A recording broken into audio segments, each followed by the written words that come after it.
നമുക്ക് നമ്മളോട് തന്നെ ചിലപ്പോൾ പുച്ഛം തോന്നും നിക് വൂയിച്ചിച്ചിന്റെ ജീവിതമൊക്കെ കാണുമ്പോൾ. നമുക്കുള്ള കുറവുകളൊക്കെ ഒരു കുറവാണോ?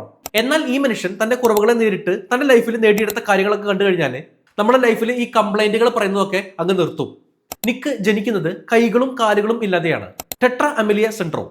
മാതാപിതാക്കളടക്കം എല്ലാവരും ഷോക്കായതാണ് എങ്ങനെയാണ് ഈ കുട്ടി ജീവിതത്തിൽ സർവൈവ് ചെയ്യുക. സ്കൂൾ കാലഘട്ടത്തിലും ഒരുപാട് കളിയാക്കലുകൾ നേരിട്ടു. ഫിസിക്കലി വീക്ക് ആയതുകൊണ്ട് തന്നെ പ്രതികരിക്കാനാവാത്തതിന്റെ ആ ഒരു ബുദ്ധിമുട്ട്, ആ ഒരു അവസ്ഥ അവനെ വലിയ വിഷാദത്തിലേക്ക് എത്തിച്ചു.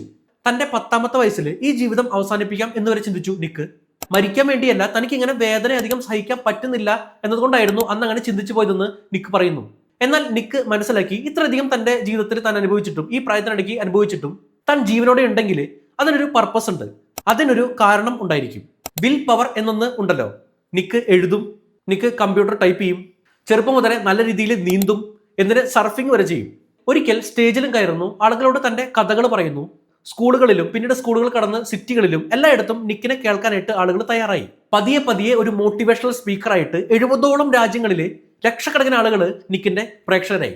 തന്റെ കുറവുകൾ കാരണം ആർക്കും തന്നോട് സ്നേഹമില്ലെന്ന് കരുതി തന്റെ 10ാം വയസ്സിലെ എല്ലാം അവസാനിപ്പിക്കാം എന്ന് വിചാരിച്ച നിക്ക് എന്ന ചെറുപ്പക്കാരൻ, അയാൾക്കിന്ന് സ്വന്തമായിട്ട് കമ്പനിയുണ്ട്, ലക്ഷക്കണക്കിന് പ്രേക്ഷകരുണ്ട്. എന്തിനു പറയുന്നു, നിക്ക് ഇപ്പോൾ മെക്സിക്കൻ സ്വദേശിയായിട്ടുള്ള കനയെ മിയാഹറയെ വിവാഹം കഴിച്ച് ഇപ്പോൾ 4 കുട്ടികളുടെ അച്ഛനും കൂടിയാണ്. Don't stop brother, continue.